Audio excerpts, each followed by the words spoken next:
नरोत्तमं देवी सरस्वतीं व्यास ततो जयमुदीरयेत्। पुंडलीकवरदा हरिविठ्ठल श्री ज्ञानदेव समर्थाप्पा स्वामी महाराज महानां विश्रुतं येषां चरणसान्निध्यात् जीवा मुक्ता भवन्ति। श्रीमन्महागणपतये नमः। पार्वतीपतये नमः। पंढरीनाथ महाराज, गजानन महाराज, मारुती महाराज। आता मी पहिल्यांदा तुम्हाला एक गोष्ट सांगतो. आज आपल्याला जवळजवळ शनिवार, रविवार, सोमवार, मंगळवार, बुधवार 6-7 दिवस झाले वनपर्वाचा जो गाभा आहे ते मी सोडून देतो. तीर्थयात्रा वगैरे सोडून देतो, कारण त्याला इलाज नाही, त्यात जाईल वेळ. वनपर्वाचा गाभा म्हणजे जे अमृत आहे, बुद्धिमान सेवन करू शकतात. आणि थोडासा प्रयत्न करावा लागेल काही काही गोष्टी कळून घ्यायला. तो मी आजच्या 2 प्रवचनात तुम्हाला सांगतो. न जुळलं तर उद्याचं सकाळचं प्रवचन 3 झाले. आणि उद्या दुपारच्या प्रवचनाला सांगेल विराट पर्व. तर 2 तासात सांगून टाकतो तो विराट पर्व, कारण त्याच्यात कोणतंच अध्यात्म काहीही नाही. फक्त अज्ञातवास पांडवांचा आईच्या गर्भाप्रमाणे मूल राहते, त्याप्रमाणे चक्रवर्ती राजालाही इतरांची सेवा करून वागण्याची वेळ कशी येते आणि आपत्ती कोणत्या कोणत्या प्रकारानं येते, विराट पर्व. आणि त्यात अर्जुनाच्या शौर्याचं वर्णन थोडंसं झाले का 2 दिवस. त्याच्यानंतर उद्योग पर्व. उद्योग पर्वांतर्गत विदुरनीती आहे. इथे गजानन महाराजच्या मंदिरात विदुरनीती 7 दिवस सांगितली होती मी, रोज 2दा. 750 श्लोक आहेत विदुरनीतीचे. ती विदुरनीती 2 तासात सांगावी लागणार आहे, शॉर्ट. आणि मग आहे भीष्म पर्व. भीष्म पर्वांतर्गत भगवद्गीता आरंभाला बिलकुल. तर काही जरी झालं तर भगवद्गीता 2-3 प्रवचनं लागतील त्याला, ॲटलिस्ट 3 प्रवचन, 18 अध्याय. आणि मग पुढचं काय होईल ते द्रोण पर्वाधिक. तर तुम्ही जे 5-6 दिवस श्रवण केलेले श्रोते आहात, हे आता आम्ही तुम्हाला, आपण जेवायला वस्तू की नाही, आम्हाला वैष्णवदेव करावं लागतो, भात हे सगळं लागतं 1दा-2दा. पण आता जे पक्वान्नाचं भोजन आहे, परदेशात आपल्यासमोर डिशेस असतात जेवायला, तसं नसतं. ते स्वीट डिश लास्ट असते, हे झालं की नाही. म्हणून मी वनपर्वावर जो जोर देत होतो याचं कारण हे आहे. आणि त्याच्यापेक्षा मग आता गीतेचा बोलावंच नाही लागत. नीतिशास्त्र आणि धर्मशास्त्र. विदुरनीतीवर माझा जोर याच्याकरता असतो की जोपर्यंत माणसाला नीती कळत नाही तोपर्यंत तो धर्ममार्गावर चालण्याचा अधिकारी नाही. नीती कळल्यानंतर धर्मात प्रवेश आणि धर्मानंतर मुक्तीचा मार्ग, असा क्रम आहे. तेव्हा ह्या व्यासांनी प्रश्नोत्तर रूपाने आपल्यासमोर ठेवला आहे. ते 9 स्वर्गाधिपती झाला परी रहाटी भांबावला, भुजंगत्व पावला नेणशी काही. राजा 99 अश्वमेध यज्ञ केलेले, एक यज्ञ कमी पडला आणि त्याला इंद्रपदावर बसवलं. तेवढा एक यज्ञ कमी पडल्यामुळे त्याच्या हातून चूक कशी झाली आणि त्याचा परिणाम काय भोगावा लागला. सगळ्याच्या आधी तुम्हाला अष्टावक्र वगैरे सांगेन. आणि मग अगदी शेवटी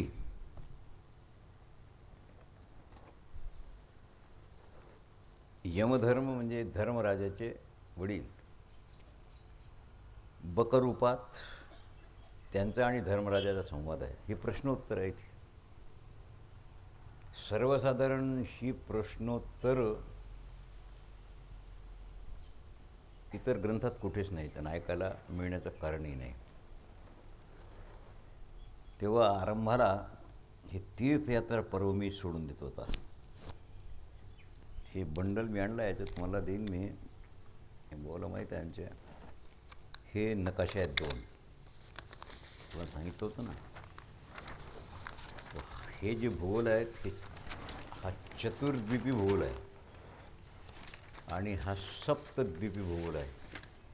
हे नकाशे बनवून आत्ता ते काम बुद्धीचं आहे, पण हे मी नाही सांगू शकत की मी बनवलेलं हे योग्य किंवा बरोबरच आहे. पण मे नॉट. रावसाहेब, हे तुमच्याजवळ ठेवा, कारण it is most useful for you. आणि आज आम्ही तुम्हाला असं मटेरियल देतो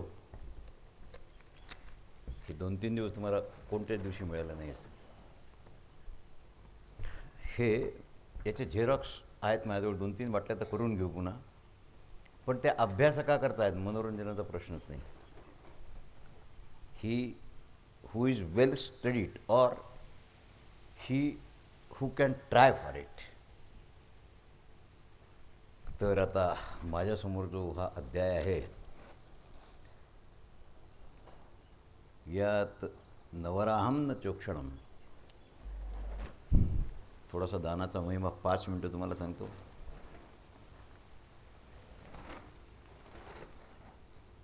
यात उशिनर म्हणजे राजा शिबीचं थोडंसं वर्णन आहे. कारण शिबी राजर्षी होते, राज्यशासन पाहत होते, पण कोणत्याही तपस्व्यापेक्षा त्यांची ग्रेड थोडीशी कमी नव्हती. आणि त्यांचा नियम होता प्राण गेला तरी शरणागताचं रक्षण करणे. म्हणून शिवा प्रख्यात सत्यविक्रमहानाथवर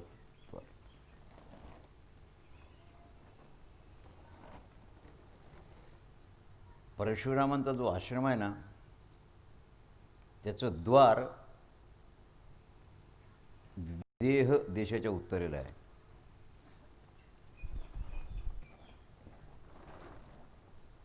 पण त्यांच्या आश्रमाचं वैशिष्ट्य आहे, त्या भागात जी वादळं होतात, स्टॉर्म, तुफान वगैरे, ते परशुरामाच्या आश्रमाच्या कोसभर लांब राहतात, अतिक्रमण नाहीत करत. त्याचं तपाचं सामर्थ्य.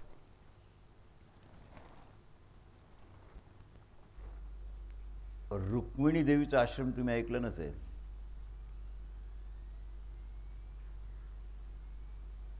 तर काय स्कंदपुराणात त्याचं वर्णन आहे. वशिष्ठांनी साधना करून जिथे शांती प्राप्त केली त्या ठिकाणी रुक्मिणी देवीचा आश्रम आहे. बाजूनं झेलम वाहते, सिंधूची उपनदी, आणि त्याच्याजवळ शिबीचं शासन आहे. उशिनर म्हणजे शिबी. तेव्हा त्याची परीक्षा घ्यायचं ठरवलं इंद्राने आणि यमाला बरोबर घेतलं.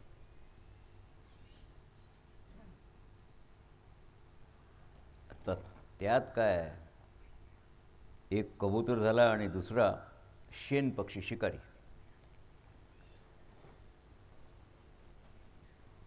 द्वादशीचा दिवस, आणि तो पक्षी कबुतराच्या मागं लागला. जीव वाचवण्याकरता राजाच्या दरबारात प्रवेश करून मांडीवर कबूतर. शेन तो पक्षी मागून आल्यानंतर त्याने सांगितलं, राजन,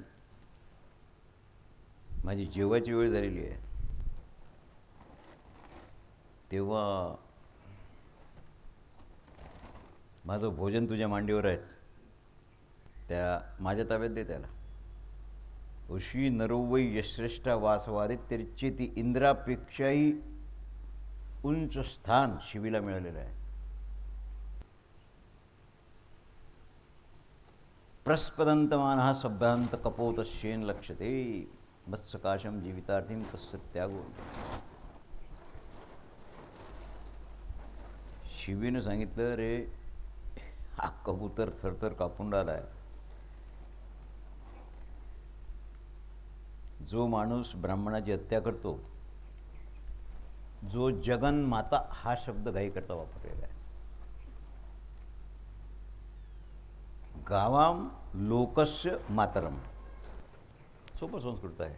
गावाम गाय, लोकस्य मातरम जगातल्या सर्व मानवांची माता.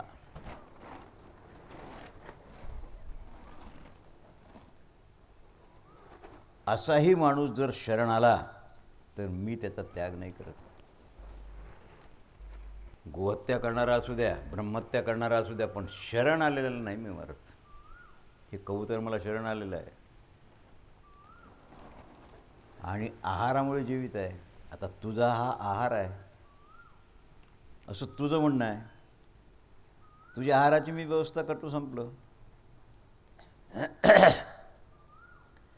धर्मयो बाधते धर्मो न सधर्म. जो धर्म दुसऱ्या धर्माला बाधित करतो त्याला धर्म म्हणता येत नाही. अविरोधतयोम धर्मा सधर्म सत्यविक्रमा. धर्म म्हणू नका, त्याला कुकर्म म्हणा. इतर धर्माचा अपराध न करता जो धर्म आपण प्रतिष्ठित करतो त्यालाच वास्तविक धर्म म्हणतात. समजा ख्रिश्चनांनी मुसलमानांनी लाखो हिंदू वाटवले, आपण हिंदूनं एखादा मुसलमान केला? ख्रिश्चन केलं कोणाला? ओरिजिनॅलिटी बदलतात, काही झालं तरी नाही. आता त्या पक्षाला बोलावं लागलं राजाला. तू बोलतोस हे अगदी धर्मयुक्त आहे, पण मी ही धर्मसंगतच बोलतो ना. प्रबंध आहे, शक्य मी आपणूत करतो. मग तुला उपाशी नाही राहावं लागणार. मी तुझ्या भोजनाची व्यवस्था करतो. मांस तू खाशील तेवढं तुला देतो. सांग कोणत्या जनावराचं मांस हवं आहे तुला? शेनवाशन वराहम न चोक्षाणम न मृगाम न विधिमास्ता पक्ष्यामी महाराज मी मनन्ने कैचित. महाराज, मी कोणताच पशु पक्षी त्याचं मांस नाही खात. ज्याची शिकार मी स्वतः करतो त्याचंच मांस खातो. आपले केले आपण खाय तुकावंदी त्याचे पाय. काय लगाचा सिद्धांत आहे. राजाने सांगितलं, ठीक आहे, या शिबी देशाचं राज्य मी तुला देतो सगळं. आणखी काय हवं आहे ते सांग. राज्य देणं मला कबूल आहे, पण कबूतर तुझ्या ताब्यात देणं मला कबूल नाही. शरणागत आहे माझा. त्यांनी सांगितलं, नृपश्रेष्ठ, तराजू बोलवा, तराजू. तुझा स्नेह आहे ना याच्यावर. तुझ्या शरीराचं मांस या कबुतराच्या वजना इतकं मला दे. ठीक आहे. पाय कापला, दुसरा कापला, हात कापले. आता ते नकली लेखाचं काय तराजू काय करणार आहे. शेवटी राजा शिबी स्वतः त्या तराजूत बसला जात. ते हालतच नव्हतं. सगळं मांस कापलं गेलं, सगळं. तत् उत्कंच मासानुसावरारोह स्वयं तुलाम, तुला नाही झाले. आणि मग शेन उवाच, पक्षी, इंद्रो अहमस्मी राजम कपोतो हद्रामयम. राजन, आम्ही तुझी परीक्षा पाहायला आलो. मी इंद्र आहे आणि ते कबूतर आहे ना, यम आहे. पाहिलं का, तो यमाला कबूतर व्हावं लागलं. बरं, तुम्ही जास्त नखरा नका करत जाऊ. अभिमान मत करा आदमी में ही भला मेरा भला, कुछ सोच अपने मगज में किसका अहम जग में चला. रावण सरी के वीर की मुंडी जमीन में घुस गई, भर जिंदगी का नाश हो सब बात आके फस गई. जीवनात खरं विष असेल तर इगो. खरं. आणि सांगितलं, राजन, तुझं राज्य, तुझं शरीर, तर काही दृष्टी पडली माझी, अमृत आहे माझ्या डोळ्यात, पण धन्य आहेस तू. दैदिप्यमान शरीर धारण करून तू माझ्या इंद्रलोकाच्याही पुढे जाशील. सत्यलोकात तुझं स्थान राहील. तू हे शिकवलं आहेस आम्हाला. प्राण गेला, शरीर गेलं, राज्य गेलं, तरी शरणागताचं रक्षण करावंच लागेल. गालव मुनी आंघोळ करत होते. आंघोळ झाली आणि नदीत उभं राहून सूर्याला अर्घ्य दिला. आपण अर्घ्य देतो की नाही सूर्याला उंजळून. चित्रसेन गंधर्व विमानातून जात होते. जाणून बुजून काही नाही केलं, पण आता माणूस थुंकतो, तो थुंकला. त्या गंधर्वाचा थुंका यांच्या अर्घ्य देण्याच्या पाण्याच्या ओंजळीत पडला. हे साधू तपस्वी हे भयंकर क्रोधी असतात, पण तो पाण्यात थोडासा क्रोध असतो त्यांचा, मग निघून जातो, पण असतो, हे लक्षात ठेवा. कारण तपाची जी गरमी असते ना, ती कोंडून राहत नाही, बाहेर निघते. गालव मुनी भगवान द्वारकेला होते, कृष्णावतार सुरू होता. थुंक्यासहित ओंजळ घेऊन द्वारकेला गेले. सांगितलं, देवा, परित्राणाय साधूनाम विनाशाचे दुष्कृताम आहे ना. सांगितलं, हे पा थुंका, हे इतके माजलेले लोक आहेत. 10 लाखाच्या गाडीत येतात, हेलिकॉप्टर विमानानं जातात, फक्त पाहणी करतात, किती लोक मेले, किती बुडाले, किती गाव वाहून गेले, आणि आश्वासन देतात, तुम्हाला 2 कोटी रुपयाची मदत दिली, ओसुळीचे निम्मे खाऊन टाकतात. हा अन्याय तू असताना कसा होऊन राहिला आहे? तू आहेस ना द्वारकेत, शासन काल आहे ना तुझा. देवाने सांगितलं, मुने, अपराधाला शिक्षा होईल. उद्या सायंकाळच्या आत, सूर्यास्ताच्या आधी चित्रसेन गंधर्व संपेल.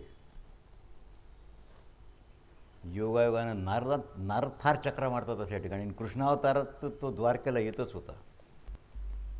वास्तविक त्यांना शाप आहे. एका गाईचं दूध आपण काढतो तेवढा वेळ सोडून नारदाला कुठे थांबण्याची आज्ञा नाही. शाप आहे त्याला, काय करत. शेकडो पोरं पोरी दीक्षा दिल्या तिने. राजाला 100 पोरं दीक्षा घेऊन, संन्यास दीक्षा देऊन, तरुण वयात दुसरे पैदा केले, त्यांनाही दिले. पोरी पैदा केल्या, त्यांनाही दिले. सांगितलं, महाराज हे कसं काय, मी देतो का कुणाला? माझ्याजवळ येतो महाराज, माळ घालतो. आम्ही घरून बोलावतो का की बाबू वारकरी माळ घाल. आला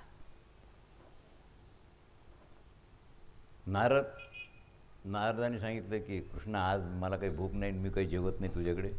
ते जात होते याचं कारण राजा रैवताची भूमी होती. ती द्वारका जी आहे ना, ती यांनी वसवलेली आहे, पण यांची भूमी नाही आहे ती. बलरामाची पत्नी रेवती, आता ती त्यावेळेला माणसाची हाईट 6 हात होती. ती बलराम दादापेक्षा दुप्पट तिप्पट उंच होती. असते कधी बायको, होतं त्याला काय करता. याचं कारण सांगतो. कृतयुगात, सत्ययुगात रैवताच्या कुलातले जे राजर्षी आहेत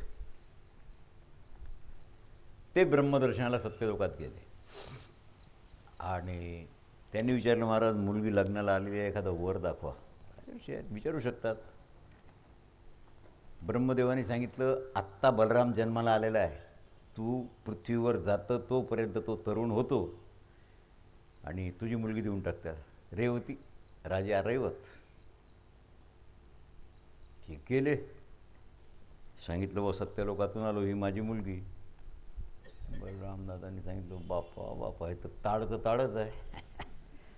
कारण कृतयुगातली उंची, त्रेतायुगातली कमी, द्वापरातली कमी, आणि आता तर 10-12 वर्षाच्या पोरींना लेकरं होतीलच.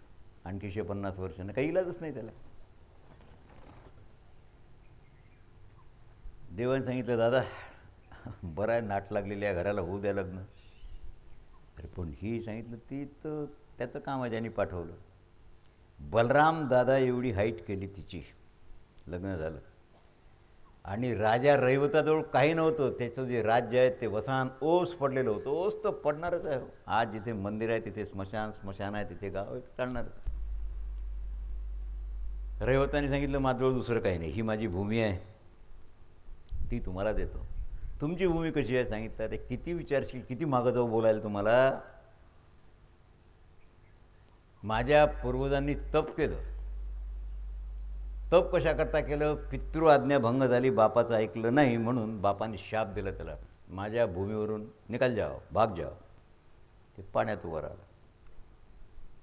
मी राजा, आता माझी प्रजा कुठे राहील म्हणून भगवंतानी त्याच्या तपामुळे त्याला समुद्रातून जी भूमी वर आणून दिली, ती राजा रैवताची भूमी. मग आता नारदाला शाप आहे, तू भूमीवर राहू शकणार नाहीस कुठे. नारदाने सांगितलं द्वारका रैवताच्या भूमीवर वसलेली आहे, पाण्यातून निघालेल्या, तिथे तर तुझा शाप नाही लागणार. म्हणून त्यांचा बहुतेक मुक्काम द्वारकेला आहे. 2 in 1, देवदर्शन, भगवत चर्चा, आणि तेथे शाप बाधत नव्हता. नारद तिथून निघाले, एकदम सुभद्रेकडेच गेले. सुभद्रा महालात होती. चित्रसेन गंधर्व जाताना वाटेत भेटले. आता माणसाला त्याला कळलं होतं, आता गंधर्व आहेत ते.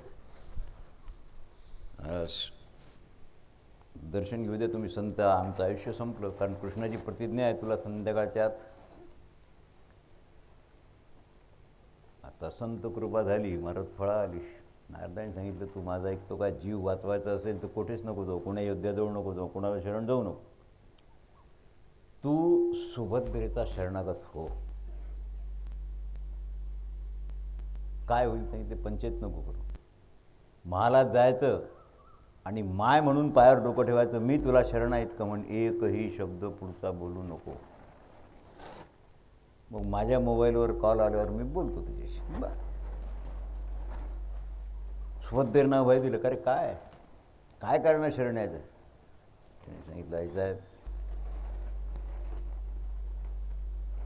शरणागताचं रक्षण इथे होईल म्हणूनच इथे आलो. सांगितलं कोण ना कोण गुरु भेटला लेखाला, याला तसा आला नसता. साधू संत महावाह्यात काही ना काही अडचण निर्माण करतात.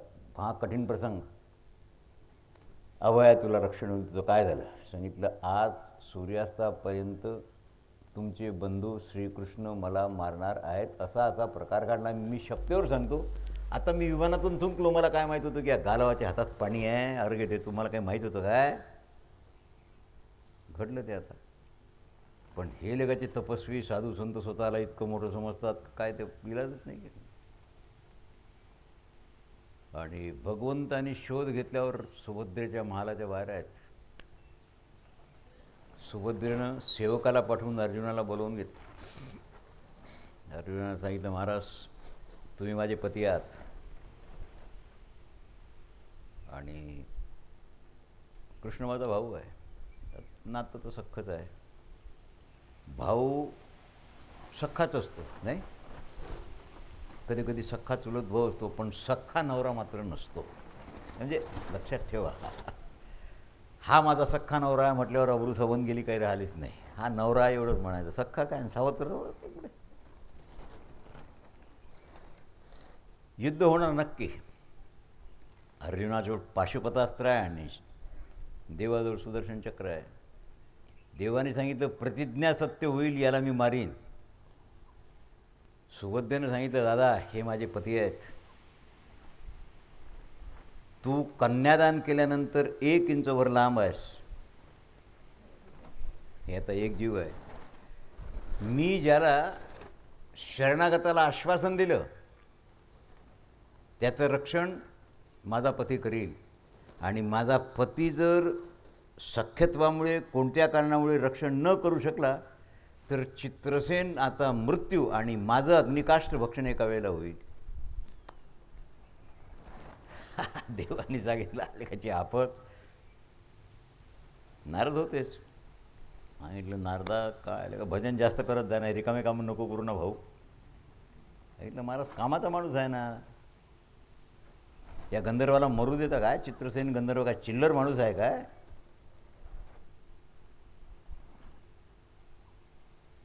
आता हे मिटवावं कसं? दोघांच्या हाती 2 शस्त्र आहेत. आणलं त्या गालवाला बोलवून नारदानी बकोट धरून.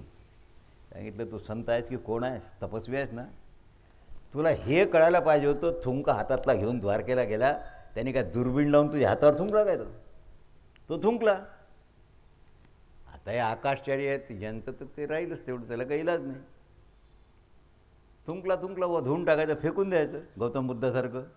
तिथे गेला, आता हे मिटव तू, तुझ्यामुळे निर्माण झालं, पाय पडावं लागलं, माझी चूक झाली, ते माझ्यामुळे झालं. ते तिकडे परत गेले, हे महालात गेले. मी कशाकरता सांगितलं, शरणागताचं रक्षण हा मुद्दा आहे. काय तलवार घेतलेली माणसंच करतात काय? पाणीदार स्त्री असेल, शरणागत रक्षण झालं. राजन तर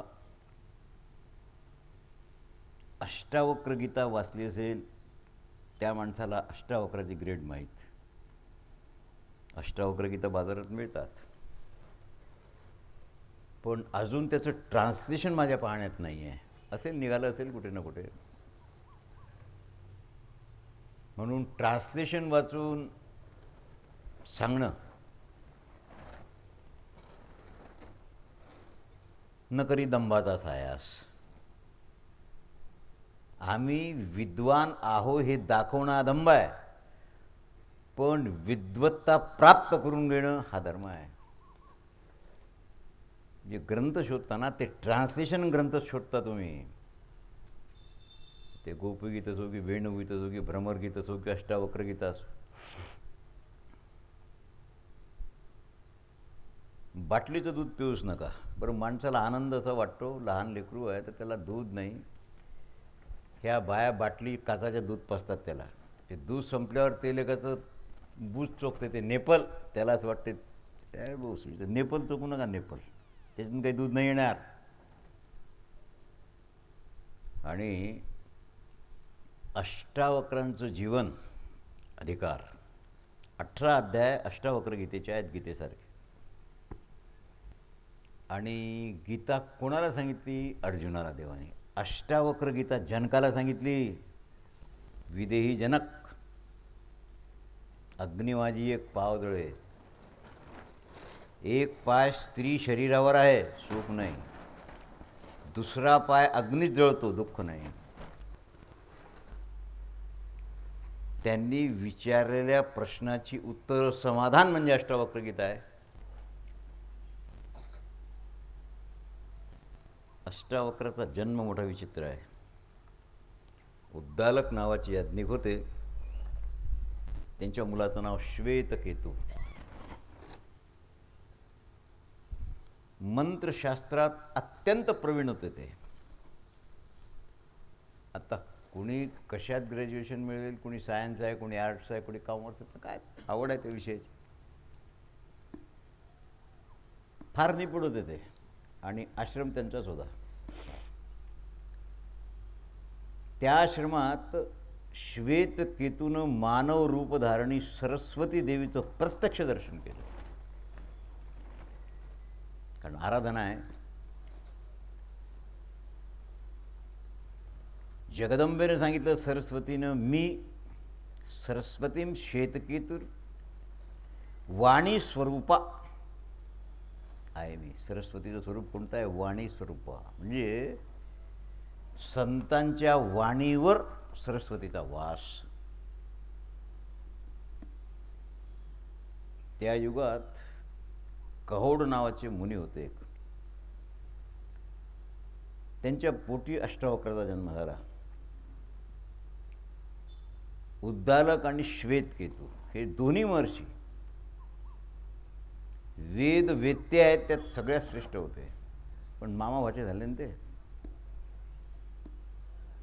श्वेतकेतू मामा होता. जन्म तसा नाही झाला. अष्टावक्र वादविवादात अतिनिपुण, त्यांना जिंकणंच शक्य नव्हतं. त्यांनी 8 वर्षाच्या वयात राजा जनकाच्या दरबारात जाऊन वरुण पुत्र बंदीला हरवलं. अष्टावक्र मुनी उद्दालकाचे दौहित्र म्हणजे नाती, ती गंमत काय झाली, 7 महिन्याचा गर्भ होता. पत्नीने सांगितलं कहोडाला, माझा प्रसव काल आहे, आपल्याजवळ धन नाही आहे, तुम्ही कुठेतरी राजाला कुठेतरी जाऊन,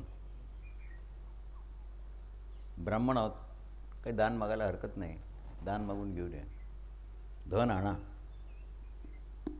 त्यांनी सांगितलं ब्राह्मण खरा, पण मी याचना नाही करत ना, कुणी आणलं माझ्या इथे तर मी स्वयंपाक करून जेवतो, पण याचना नाही करत. मग राजा जनकाकडे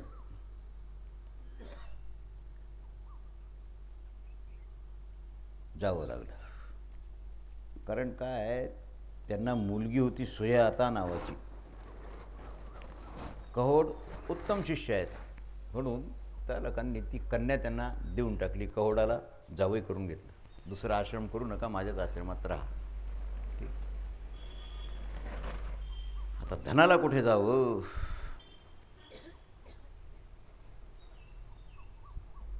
अनध्ययन काल असतो. व्यासांनी अनध्ययन काल कोणता आहे सांगितलेला आहे. तुम्ही शिखरावर मोकळ्या मैदानात पर्वतावर आहात आणि भयंकर धूळ वारा वगैरे असं सुटलं असेल, ग्रंथ बंद करून ठेवावा. त्याला अनध्ययन काल असं म्हणतात. त्यावेळेला अध्ययन करू नये, निषिद्ध आहे. अनध्ययन कालात कहोड अध्ययन करत होते आणि पत्नीच्या गर्भातून अष्टावक्रांनी सांगितलं की बाबा अध्ययन बंद करा, अनध्याय काल आहे. रात्रभर वेदाचा पाठ करता येत नाही,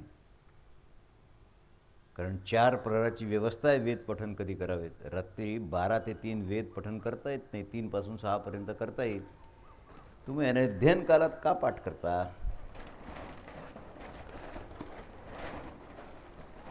पिता म्हणजे पिता, त्याला एवढाचाही पुत्रानं केलेला अपमान सहन झाला नाही, तो पिता निसर्ग येतो. कहोडाने सांगितलं, लेकाच्या आईच्या पोटातून माझी चूक काढली तू, जन्माला आल्यावर का जन्मावर माझ्या चुकाच काढशील? काही पोरांना बापाच्या चुका शोधण्यात आणि काढण्यात फार आनंद वाटतो. दुष्टवृत्ती असेल तर असं होते. शाप दिला त्याला, तू आईच्या पोटात 8 ठिकाणी वाकडा होशील. सरळ बालक होतं. कहोडाच्या शापामुळे अष्टावक्र झाले, काहीच करता येत नाही. वेदांसाह्या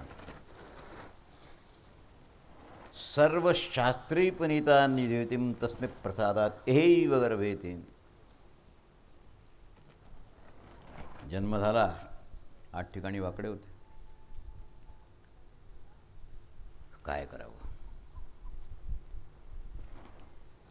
आणि धनाकरता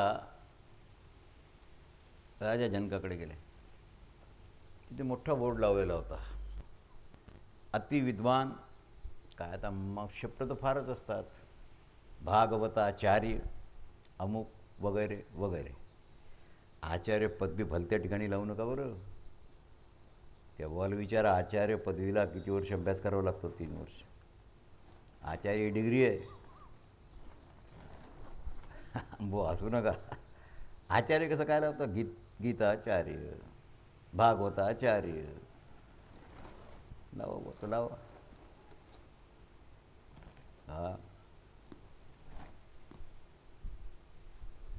बोर्ड होता तिथे. इथे बंदी आलेले आहेत. महाविद्वान,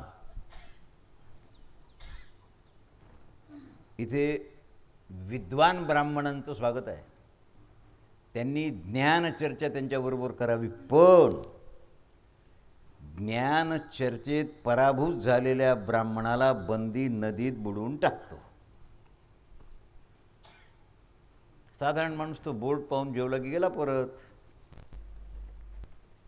पण जवळजवळ 100 ब्राह्मण नदीत बुडवले होते.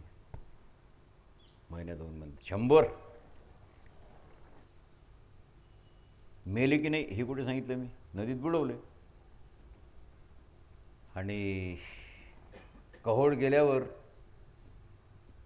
त्यांना थोडा स्वाभिमान होता. स्वतःच्या विद्वत्तेचा. त्या दरबारात शास्त्रार्थ झाला. निमज्जिता बंदी हो विप्राहा वादविवादात पराभूत करून कहोडाला पाण्यात बुडवलं. श्वेतकेतुवादी होते.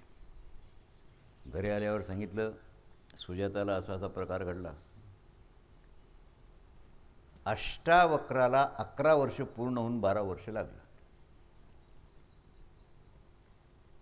अष्टावक्रांनी सांगितलं मामा चालता का जनकाकडे. सांगितलं तर काय बाप मेला तोही मरतो काय, मलाही मारतो काय. सांगितलं पुत्र पित्याचा आत्मा असतो, मी काय शस्त्रास्त्र घेऊन चाललो काय. एकदा तो बंदी कसा आहे ते पाहू तर खरं. चांगल्या माणसाचं ऐकावं, पाहावं वादविवाद काय आहेत. मामाने सांगितलं मला तुझा स्वभाव माहीत आहे, मी मामा आहे तुझा, तू काही ना काही वेळ वाकडं करशील, आधीच वाकडायचं 8 ठिकाणी. त्याने सांगितलं मामा पुरे झालं, खांद्यावर बसवा मला, चला. खांद्यावर बसवलं. जनकाची राजधानी समोरून जो रस्ता येत होता तो जनकाचा रथ दिसला. मामाला सांगितलं मला रस्त्याच्या मधोमध बसून दे. अरे रथ येऊन राहिलाय, भरधाव, आपण मरून जाऊ. सांगितलं तुम्ही नका मरू, मी मरतो, तुम्ही मला बसवान बाजूला. जनकाच्या सारथ्याने रथ उभा केला. तेज येतो तोंडावर, वय 12-11 वर्षात. शरीर वाकडं असेल, बुद्धी वाकडी नव्हती ना. अंतःकरण सरळ. जनकाने प्रणाम केला ब्राह्मण दिसल्यावर. राजे महाराजे त्यांच्या नियमाला चुकत नाही. सांगितलं विद्वान दिसतोस. मला काय सांगू मी तुम्हाला, दिसतो विद्वान, पण विद्वान असला पाहिजे ना माणूस. मला तू विद्वान वाटून चुकीचं का वागला. सांगितलं काय झालं. राजा विष्णूचा अंश असतो, त्याला मार्ग द्यावा लागतो, तू मार्ग अडून मध्ये बसलायस. अष्टावक्र असले. सांगितलं बरोबर आहे तुमचं म्हणणं, तुम्ही नीती जाणता, मला माहीत आहे, धर्मही जाणता, मोक्षही जाणता, पण तुम्ही नीती मला सांगितली, तुमच्या बचावाची सांगितली. आता माझी आहे का. गर्भ 9 महिन्याचा असणारी स्त्री, पाठीवर ओझं असणारा हमाल आणि अपंग व्यक्ती, हे जर वाटत असले तर राजानंही त्याला वाट द्यावी. आहे म्हटलं आहे. आता तू मला वाट देतं की मी तुला देऊ. त्याला रथात बसवून नेलं. सीताची परीक्षा आहे ती. जनक म्हणतात बापरे, आमच्या इथे बंदी आहेत. सांगितलं ते तर मला माहीत आहे हो, त्याच्याच करता आलो. राजन बंदीला बोलावता काय. पहिल्यांदा तर ती झटापट द्वारपालाजवळच झाली. त्या द्वारपालानं एवढंच लेकरू, आणि ते वाकडं तिकडं काय. राजोवाच. द्वारपालाने सांगितलं महाराज आता कसं कसं काय करावं. आंधळ्याला मार्ग द्यावा लागतो. हां, राज्ञा पंथा ब्राह्मणस्थान पंथ म्हणजे वाट. द्वारपालाने अडवलं त्याला. सांगितलं ब्राह्मण कुमार, आम्ही बंदीचे आज्ञापालक आहोत, आधी ऐकून घ्या. नवई बाला प्रविशंतत्र विप्रा वृद्धा विदग्धा प्रविशंत विप्रा. हा ब्राह्मणाला प्रवेश यायच्यात, बालकाला नाही. म्हातारे असतील, बुद्धिमान असतील, तुम्हाला प्रवेश नाही. अष्टावक्रांनी सांगितलं यद्यत्र वृद्धेषु कृत प्रवेशयुक्तम प्रवेशु मम द्वारपाला. अरे बाबा, ब्राह्मणाकरता विद्वानाकरता उघड्या मला माहीत आहे. मी 12 वर्षाचा आहे की 120 वर्षाचा, हा महत्त्वाचा प्रश्न नाही. मी ब्राह्मण आहे, विद्वान दिसतो तुला, त्यांच्याकरता द्वार खुला आहे की नाही. बाजूराव. गुरुसेवक, जितेंद्रिय आणि शास्त्रज्ञानात परिनिष्ठित.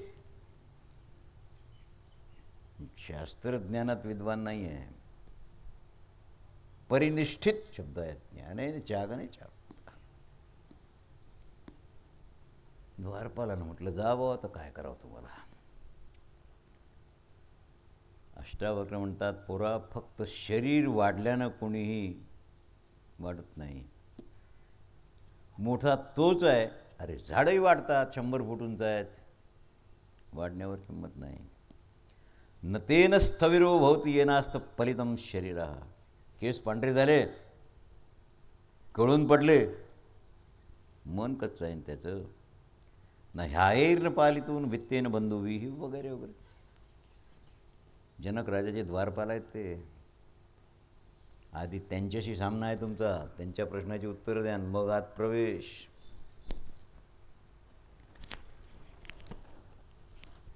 जावं आता तुम्हाला काय सांगावं. नसतेन स्थविरो म्हणता तुम्ही आता. जाता जाता अष्टावक्रांनी सांगितलं द्वारपाल,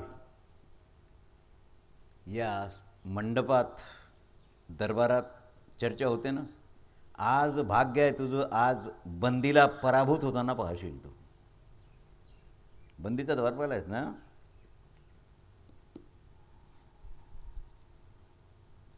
ठीक. राजा जनक